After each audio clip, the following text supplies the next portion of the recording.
Hello, good morning friends. ഇന്നത്തെ ചമ്മന്തിപ്പൂവിൻ്റെ കഥ കേൾക്കണ്ടേ. ശ്രുതിയുടെ മോൻ ഹോസ്പിറ്റലിലാണെന്നുള്ളതാണ് ഇന്നത്തെ മെയിനായിട്ടുള്ള കണ്ടൻറ്റ്. ശ്രുതിയുടെ മോൻ ആദിക്ക് പരിക്ക് പറ്റിയിട്ട് ഹോസ്പിറ്റലിലാണ്. അതേ ഹോസ്പിറ്റലിൽ തന്നെയാണ് സച്ചിനെയും രേവതിനെയും രേവതിയും കൊണ്ട് പനിക്ക് കാണിക്കാനായിട്ട് പോയിക്കുന്നത്. അതാണ് ഇന്നത്തെ ഏറ്റവും വലിയ കണ്ടൻറ്റ് കേട്ടോ.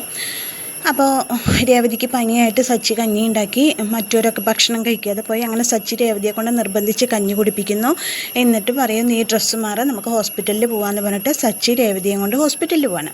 ഹോസ്പിറ്റലിൽ പോയി ഡോക്ടറെയൊക്കെ കണ്ട് ഡോക്ടർ 2-3 ദിവസത്തെ റെസ്റ്റൊക്കെ പറഞ്ഞു. അപ്പോൾ സച്ചി പറഞ്ഞു, നീ 2-3 ദിവസം റെസ്റ്റ് എടുക്കണം, ഒരു പണിയും ചെയ്യേണ്ട, നിൻ്റെ പൂവിൻ്റെ ഓർഡറൊക്കെ അമ്മോട് ഞാൻ കൊടുക്കാൻ വിളിച്ച് പറയാം, നീ റെസ്റ്റ് എടുക്കണം എന്നൊക്കെ പറഞ്ഞിട്ട് അവരിങ്ങനെ സംസാരിച്ചിറങ്ങുന്ന സമയത്ത് പെട്ടെന്നൊരു കുട്ടീനെ കൊണ്ട് ഒരമ്മ വിളിച്ചിട്ട് പോകണം. അയ്യോ എന്നൊക്കെ പറഞ്ഞിട്ട് കരഞ്ഞിട്ട്. അപ്പം നോക്കുമ്പോൾ അത് വേറെ ആരുമല്ല, ശ്രുതിയുടെ അമ്മ വിമലയായിരുന്നു. അയ്യോ, ഇത് നമ്മുടെ വിമലാൻ്റി അല്ലേ, ഇത് ആദ്യമാണല്ലോ, എന്താ പറ്റി പറഞ്ഞിട്ട് സച്ചി രേവതി അവരുടെ പിന്നാലെ ഓടുകയാണ്. ഓടിയിട്ട് ചോദിക്കുക, എന്താ ആൻറ്റി, ആദ്യക്ക് എന്താ പറ്റി ചോദിക്കുമ്പോൾ പറയാം, മോനെ ഒരു കാർ ഇടിച്ചു മോളെ, കണ്ണിന് എന്തോ പറ്റിയിട്ടുണ്ട്, അപ്പോൾ ഞങ്ങളുടെ അവിടുത്തെ ഹോസ്പിറ്റലിൽ കാണിച്ചപ്പോൾ ഇവിടേക്ക് കൊണ്ടുവരാൻ പറഞ്ഞു എന്ന് പറഞ്ഞു. ആൻറ്റി വിഷമിക്കേണ്ട, ഞങ്ങളും കൂടിയിട്ട് വേണ്ടി ഇവരും കുട്ടിയുടെ പിന്നാലെ പോകണം. അങ്ങനെ കുട്ടീനെ കൊണ്ടുപോവാണ്. കൊണ്ടുപോയിട്ട് പരിശോധിച്ചിട്ട് ഡോക്ടർ പറയാണ്, ഞങ്ങൾ നോക്കട്ടെ, കണ്ണൊന്ന് നോക്കട്ടെ, കണ്ണിൻ്റെ ഞരമ്പിന് എന്തെങ്കിലും പറ്റിയിട്ടുണ്ടെങ്കിൽ ഓപ്പറേഷൻ വേണ്ടി വരും എന്ന് പറയാം. അപ്പോൾ സച്ചി പറഞ്ഞു, ആൻറ്റി ഒരിക്കലും പേടിക്കേണ്ട, ആൻറ്റീനെ ഇവിടെ ഒറ്റയ്ക്കാക്കിയിട്ട് ഇന്നത്തെ അവസ്ഥയിൽ ഞങ്ങൾ പോവില്ല, ആൻറ്റീൻ്റെ മോൻ ഡിസ്ചാർജ് ആണ് വരെ ഞങ്ങൾ ആൻറ്റിയുടെ കൂടെ ഉണ്ടാവും എന്ന് പറയാണ്. പക്ഷേ വിമലയ്ക്ക് എന്തൊരു ഷോക്കാണ്. കാരണം ശ്രുതി വരണം എന്നുണ്ടെങ്കിൽ ഇവരിവിടെ നിന്ന് ശ്രുതിക്ക് വരാൻ പറ്റുമോ? അത് കഴിഞ്ഞ് ഓക്കെ. അങ്ങനെ ശ്രുതി കടയിലാണ്, ശ്രുതിയുടെ കൊണ്ടാണ്. ശ്രുതി വാഷിംഗ് മെഷീൻ കൊണ്ടുവരുന്ന ഡീലറോട് പറയുന്നു, വാഷിംഗ് മെഷീൻ കൊണ്ടുവരുന്ന ആളോട് പറയുന്നു, കമ്പനിക്കാരോട് പറയുന്നു, ഞങ്ങൾ ഞങ്ങളുടെ സ്വന്തം റിസ്കിൽ ഓഫർ കൊടുത്തിട്ടാണ് എടുക്കുന്നത്, അപ്പം നിങ്ങളുടെ കമ്പനി അതിൽ നിന്ന് ഞങ്ങൾക്ക് എന്തെങ്കിലും ഫേവർ ചെയ്ത് തരണം, ഞങ്ങൾ നല്ല സെയിൽ ചെയ്ത് തരാമെന്നൊക്കെ പറഞ്ഞിട്ട് ശ്രുതി സംസാരിക്കണം. ഓക്കെ, ഞാനത് സംസാരിക്കുക, ബോസുമായി സംസാരിച്ചൊരു ധാരണയിലെത്താമെന്ന് പറയാണ് ഡീലർ. അങ്ങനെ അത് കഴിഞ്ഞപ്പോൾ ശ്രുതിക്ക് കോൾ വരുന്ന സമയത്ത് ശ്രുതി ഹലോ പറയുമ്പോൾ, എന്തിനാ അമ്മ ഇങ്ങോട്ട് വിളിച്ചത്, ഞാൻ പറഞ്ഞതല്ലേ അമ്മയോട് എന്നെ വിളിക്കരുതെന്ന് പറഞ്ഞാലേ, മോളെ ആദ്യക്ക് ഒരു ആക്സിഡൻറ്റ് പറ്റി മോളെ. അയ്യോ, എന്നിട്ട് എന്താ അവന് പറ്റി ചോദിക്കുമ്പോൾ പറയാം, അവൻ്റെ കണ്ണിന് എന്തോ പറ്റിയിട്ടുണ്ട്, നമ്മുടെ വീടിൻ്റെ അവിടുത്തെ ഹോസ്പിറ്റലിൽ കൊണ്ടുപോയി ഇങ്ങോട്ട് കൊണ്ടുവരാൻ പറഞ്ഞു, ഞാൻ അവനെ ഇങ്ങോട്ട് കൊണ്ടുവന്നിട്ടുണ്ട്, ഞരമ്പ് കട്ടായിട്ടുണ്ടെങ്കിൽ ഓപ്പറേഷൻ വേണ്ടി വരുമെന്നാണ് പറഞ്ഞിട്ട് വിമലക്ക് അറിയണം. അപ്പോൾ ശ്രുതി, അയ്യോ അമ്മ, അപ്പോൾ എനിക്ക് അവനൊന്ന് കാണണം, നീ ഇപ്പോൾ വരേണ്ട, അവിടെ സച്ചി രേവതി ഉണ്ട് പറയണം. അയ്യോ അതൊന്നും പറഞ്ഞാൽ പറ്റില്ല, എനിക്കിപ്പോൾ വരണം എന്ന് പറയണം. അങ്ങനെ ശ്രുതി ആലോചിക്കണം, എങ്ങനെ എനിക്ക് ആദ്യം കാണാൻ പറ്റും. അപ്പോൾ ശ്രുതി പറയാണ്, പോയിട്ട് ശ്രുതി ഒരു ഐഡിയ ഉണ്ട്, ഈ കെറ്റിൽ ഇവിടെ വരുന്നവർക്ക് മാത്രം കൊടുത്താൽ പറയാം, നമ്മൾ ഹോസ്പിറ്റലുകൾ, പോലീസ് സ്റ്റേഷൻ, സ്കൂളുകൾ അങ്ങനെയൊക്കെ പോയിട്ട് എല്ലായിടത്തും ഓഫറുകളായിട്ട് കൊടുക്കണം. അപ്പോൾ അവരുടെ അടുത്ത് നമുക്ക് നല്ല നല്ല ഓർഡറുകൾ കിട്ടും. അപ്പോൾ നമുക്ക് കുറച്ച് കെറ്റിൽ ഇപ്പോൾ ഫസ്റ്റ് പോയാലും കുഴപ്പമില്ല, പിന്നീട് നമുക്കതൊരു നല്ല ഓർഡറായിട്ട് കിട്ടും പറയണം. അപ്പോൾ ശ്രുതി പറയണം, ശ്രുതിയുടെ നല്ല ഐഡിയ, ഒരു കാര്യം ചെയ്യാം, നമുക്ക് ഇതിനായിട്ട് റെപ്രസെൻറ്റേറ്റീവിനെ വയ്ക്കാമെന്ന് പറയണം. അപ്പോൾ ശ്രുതി പറയണം, എന്തിനാ ശ്രുതി അതിന് കാശ് കൊടുക്കണം, ഞാൻ ഇവിടെ ഇല്ല, എനിക്കിപ്പോൾ ഇന്ന് ബ്യൂട്ടി പാർലർ വർക്കൊന്നുമില്ല, ഞാൻ എന്തായാലും ഇന്ന് തന്നെ വർക്ക് തുടങ്ങാൻ പോവാം, ഞാൻ പോയി ഹോസ്പിറ്റലുകളിലൊക്കെ പോയിട്ട് സംസാരിക്കാം. ശ്രുതി ഒരു കാര്യം കുറച്ച് കെറ്റിലെടുത്തതാന്ന് പറയണം.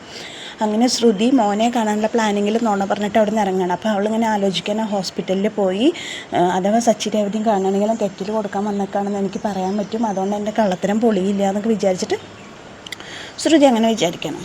അപ്പോൾ അങ്ങനെ ആദ്യം പരിശോധിച്ച് ഡോക്ടർ വന്നിട്ട് പറഞ്ഞു, കുഴപ്പമൊന്നുമില്ല, ഞരമ്പിന് കംപ്ലൈൻ്റ് ഒന്നുമില്ല, മുറിവുണ്ട്, മുറിവ് ഡ്രസ്സ് ചെയ്തിട്ടുണ്ട് എന്നൊക്കെ പറയണം. അപ്പോൾ ചോദിക്കും, സാറേ ഞങ്ങൾക്കൊന്ന് പോകാൻ പറ്റുമോ ചോദിക്കുമ്പോൾ പറയും, നോക്കട്ടെ, ഒബ്സർവേഷനിലാണല്ലോ, നോക്കട്ടെ, ഞാൻ നോക്കിയിട്ട് പറയാമെന്ന് പറയണം. അപ്പോൾ സച്ചിയോട് രേവതിയോട് വിമല പറയണം, നിങ്ങളിവിടെ ഉണ്ടായിരുന്നത് എൻ്റെ ഭാഗ്യമാണ്, ഞാനിലേക്ക് തളർന്നു പോയാൽ ഒരു കാര്യം ചെയ്യും, ഇനിയിപ്പോൾ കുഴപ്പമൊന്നുമില്ലല്ലോ, രേവതിക്ക് പനിയല്ലേ, നിങ്ങൾ പൊക്ക പറയുമ്പോൾ രേവതി പറയും, ഇല്ല എൻ്റെ പനിയൊക്കെ മരുന്ന് വെച്ചിപ്പോൾ കുറഞ്ഞു, എനിക്കിപ്പോൾ ഒരു കുഴപ്പമില്ല.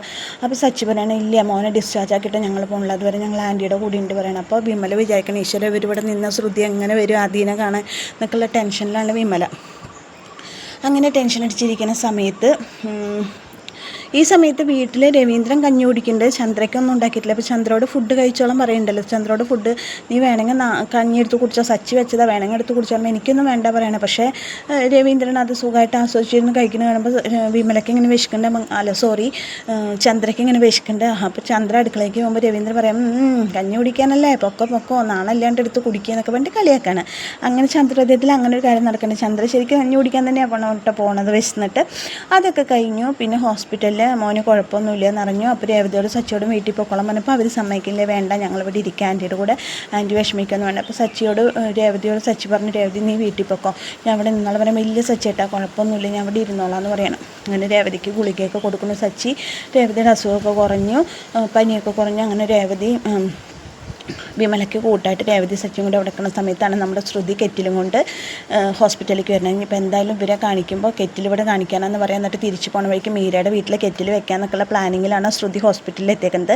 ഹോസ്പിറ്റലിലെത്തി ഇങ്ങനെ ആദീനെ തരണ സമയത്ത് ഇനിയിപ്പോൾ സച്ചിയും രേവതിയും പോയിട്ടുണ്ടാവോ, അവരവിടെ ഉണ്ടാവോ, അവർ തിരിച്ചു പോയിട്ടുണ്ടാവും, ചിലപ്പോൾ ഇത്രയും നേരമായില്ലേ എന്നൊക്കെയുള്ള ധാരണയിൽ ശ്രുതി നിൽക്കുന്ന സമയത്താണ് ഇന്നത്തെ ചെമ്പന്നിപ്പോൾ അവസാനിക്കുന്നത്. അപ്പോൾ എൻ്റെ കഥ കേട്ട് ഇഷ്ടമായ കൂട്ടുകാരെ എൻ്റെ ചാനലൊന്ന് ലൈക്ക് ചെയ്യണേ, ഷെയർ ചെയ്യണേ, സബ്സ്ക്രൈബ് ചെയ്യണേ. Thank you. നാളെ കാണാം കേട്ടോ.